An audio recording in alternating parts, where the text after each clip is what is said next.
चक्रवर्ती सम्राट महाराज भर्तृहरि जब युवावस्था को प्राप्त हुए तो युवावस्था में सबके हृदय में भोगाकर्षण होता है। सबको अच्छा लगता है, सुंदर पति हो, सुंदर पत्नी हो, सुंदर महल हो, खूब भोग सामग्री हो, हमारी आज्ञा पालन करने वाले सेवक हो, आदि आदि। जितना तुम सोच सकते हो उससे बहुत अधिक महाराज भर्तृहरि जी के पास था, क्योंकि चक्रवर्ती उसे ही कहते हैं। भूमंडल में एक छत्र राज, जहां से सूर्य उदय होता है और जहां सूर्य अस्ताचल को जाते हैं वहां तक उनका एक छत्र स्वामित्व। छोटे भाई विक्रमादित्य महान बलशाली, महान बुद्धिमान, कुछ कमी नहीं। भर्तृहरि जी के हृदय में स्त्री के प्रति आकर्षण पैदा हुआ, सर्वसामर्थ्यशाली थे। आदेश किया विश्व की सबसे सुंदर राजकुमारी को हमारे पास पत्नी के रूप में वर्ण करने के लिए लाया जाए। कौन नहीं चाहेगा ऐसे सम्राट, ऐसे सुंदर वैभवशाली राजा को अपना पति बनाना।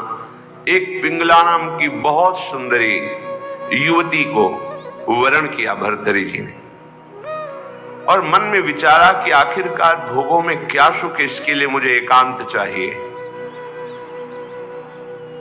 विक्रमादित्य से कहा आप राज्य शासन को संभालिए जब तक हम अनुभव नहीं कर लेते। महल में किसी भी तरह की राज दरबार की बात लेकर कोई ना आवे, मुझे स्वतंत्र छोड़ दिया जाए। राजाज्ञा, संपूर्ण भोगों की बाहुल्यता महल में। क्या कभी आग में धीरे धीरे घी डालने से आग शांत होती है क्या?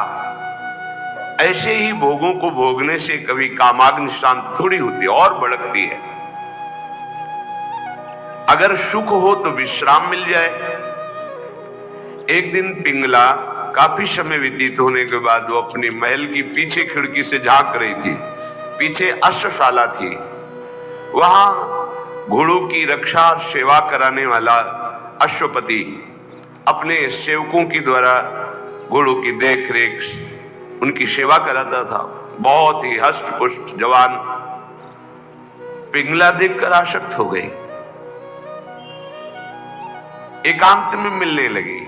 जब महाराज विश्राम को होते तो एकांत में मिलने लगी। गुप्तचरों के द्वारा यह बात जब विक्रमादित्य को पता चली तो बहुत अंदर से पीड़ित हुए कि क्या करूं, अगर मैं कुछ कहता हूं तो कहीं संशय न कर लिया जाए, अगर कहता नहीं हूं तो ये राजा के प्रति बहुत ही बड़ा विश्वासघात हो रहा है, और वो मेरे भ्राता हैं, मैं ऐसा सह नहीं सकता। एकांत में मिलने की प्रार्थना की। बहुत प्रवीण थी पिंगला, समझ गई। महाराज ने कहा आज मेरा भाई मेरे से मिलना चाहता है, पता नहीं क्या समस्या है। उनका मुझे पता है, जाइए पहले आप पूछ कर आइए। राजा को आश्चर्य हुआ, मेरे तक बात नहीं पहुंची, इसको पता है। बहुत प्रवीण थी, पर विषयों में प्रवीणता कोई प्रवीणता नहीं कहलाती। प्रवीणता तो विषयों के त्याग की होनी चाहिए। बुद्धिमत्ता गड्ढे में गिरने की नहीं होती, बुद्धिमत्ता उससे निकलने की होती है। विक्रमादित्य ने कहा कि मेरी बात पर विश्वास किया जाए महाराज, जो महारानी पिंगला है इनका चरित्र ठीक नहीं है, ये अश्वपाल से संबंध रखती हैं, ऐसा मुझे गुप्तचरों के द्वारा पता चला है। आवेश में अंदर गए। रानी ने कहा हम बता रहे हैं। वो क्या बता रहे होंगे? वो यही बता रहे होंगे कि अश्वपाल से हमारा गलत संबंध है। ये तुम्हें कैसे? मुझे पता है। कैसे पता है? देखो हम आपको प्रमाणित नहीं करती, पर आपके भाई चरित्रहीन है। नहीं, इसका प्रमाण चाहिए। आप ऐसे पवित्र भाई के ऊपर ऐसी बात नहीं लगा सकती। तो धन दे करके किसी राज सैनिक को अपने अनुकूल करके किसी एक सदगृहस्थ परिवार को इस बात पे राजी किया कि तुम सभा में कहो कि हमारे बहू को ये राजपद पर होने पर गलत दृष्टि रखते हैं, गलत आचरण करते हैं, नहीं तो तुम्हारे पूरे परिवार को मरवा दूंगी। और महारानी पद में है, अगर ऐसा बोला तो सब सुख सुविधाएं आपको दे देंगी। वो बेचारा राज भय के कारण ऐसा ही बोला। महाराज की आसक्ति थी पिंगला में, भर्तरी जी की। उन्होंने बिना कुछ विचारे पिंगला की सलाह से और वो प्रमाण सदगृहस्थ जो बोला उससे उन्होंने विक्रमादित्य का राज निष्कासन आदेश कर इन्हें राज्य से बाहर कर दिया जाए, कभी हमारे सामने ना आए, हमारा ऐसा धर्महीन भाई नहीं हो सकता। विक्रमादित्य ने समझाने की कोशिश की लेकिन उनको समझ में नहीं आया। अब तो स्वतंत्रता, लेकिन जो धर्म युक्त होता है भगवान उसकी रक्षा करते हैं। एक ब्राह्मण तपस्या कर रहा था धन लाभ के लिए। देवराज इंद्र प्रकट हुए और उन्होंने कहा कि ये लो अमृत फल, और अंतर्ध्यान हो गए। ब्राह्मण ने कहा वैसे ही दरिद्र हूं, भूखे मर रहा हूं, अमर होके क्या करूंगा, मुझे तो धन चाहिए था। तो चलो विचार आया भगवत प्रेरणा से कि ये फल हम महाराज भर्तरी जी को दे देते हैं। अगर धर्मात्मा राजा बहुत काल तक अमर रहेगा तो प्रजा सुखी रहेगी। राज दरबार में तपस्वी ब्राह्मणों के लिए कहीं कोई रोक टोक नहीं थी। वो गए महल में मिलने की आकांक्षा की, तुरंत आदर सहित महाराज भर्तरी उपस्थित थे, आज्ञा कीजिए। और उनका हमने तपस्या की थी धन प्राप्ति के लिए, पर मिला ये मुझे अमृत फल, क्या करूंगा अमर होकर, वैसे ही गरीब हूं।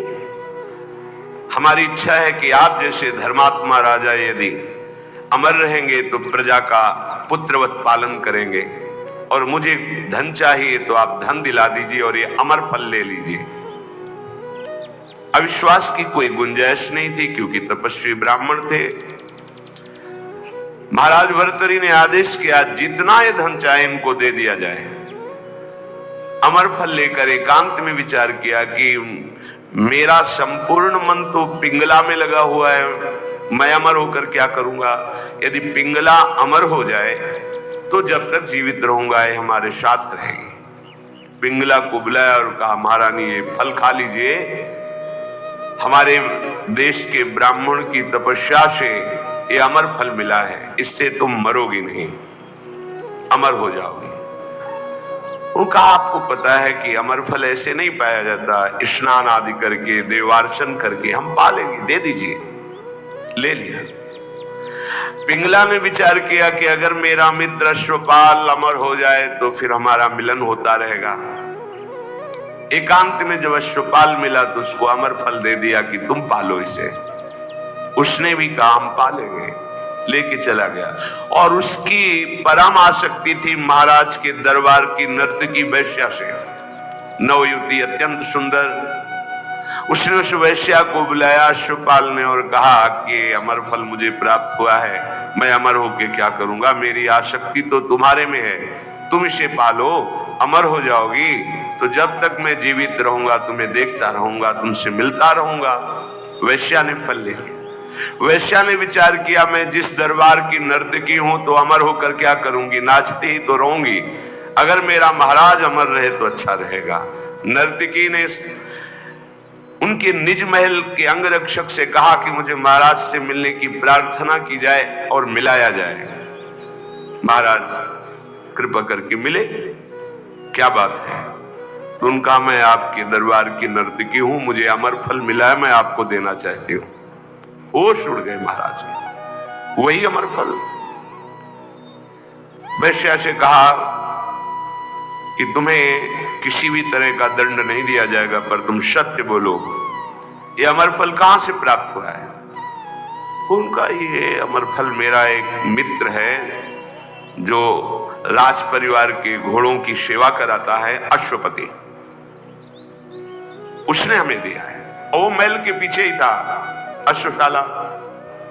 महाराज समझ गए, उसको बुलाया अश्वपति को और कहा भाई वैसे तो खड़े खड़े हम तुम्हारे सैकड़ों टुकड़े करवा सकते हैं, पर हम तुम्हें क्षमा करते हैं यदि तुम हमें सच्ची बात बता दोगे कि तुम्हें अमर फल कहां से प्राप्त हुआ है। डरते हुए भयभीत होकर उसने कहा महारानी पिंगला ने दिया है। होश हो गए, ओहो मुझ चक्रवर्ती सम्राट से ये तृप्त नहीं है, अश्वपाल से आसक्ति, अश्वपाल महारानी पिंगला से आसक्त नहीं है, वैश्या से। धिक्कार है इस काम को। सभा में कलम पधार रहे ऐसी घोषणा कर दी जाए और गुप्तचरों को भेजा कि विक्रमादित्य जहां भी किसी भी जंगल में कहीं भी खोज कर लाए जाए, हम उनसे क्षमा याचना करेंगे। वो मेरे भाई हैं, मेरे से गलती हो गई। गुप्तचरों को पहले से ही पता था कि वो कहां हैं। विक्रमादित्य को भी बुलाया गया सभा में। भर्तृहरि जी पहुंचे और कहा पिंगला को उपस्थित किया जाए। राज आज्ञा, तुरंत पिंगला जी को उपस्थित किया गया। बोले मेरे देश के ब्राह्मणों की तपस्या का फल संपूर्ण प्रजा और राज्यसभा देखे। मैं अपनी तलवार से रानी का गला काटूंगा, पर वो मरेगी नहीं, क्योंकि इसने अमृत फल खाया है। और तलवार खींचा, जे ही प्रहार करो, चीख पड़ी, नहीं महाराज रुकिए। क्यों? तुम्हें संशय है? अमृत फल मिथ्या नहीं हो सकता। उनका मैंने पाया नहीं। क्या किया? अश्वपाल को दे दिया, क्योंकि मेरी आसक्ति अश्वपाल। कुछ न किसी से फिर नहीं बोले।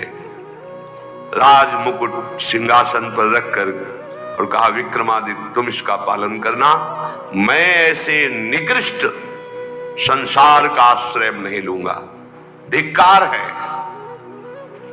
कैसा ये काम है जो मुझ चक्रवर्ती सम्राट से ये पिंगला तृप्ति का अनुभव नहीं कर पाई, विश्राम नहीं मान पाई। ये अश्वपाल से, अश्वपाल महारानी से नहीं, एक वैश्या से। धिक्कार इस काम की वृत्ति को, धिक्कार इस झूठे संसार के प्यार को। और घोर वैराग्य में जीवन व्यतीत किया और भगवान शंकर का साक्षात्कार करके ये वरदान मांगा कि कभी मुझे सम्मान से भिक्षा भी ना मिले, क्योंकि ये सम्मान ही संसार के राग को पुष्ट करता है।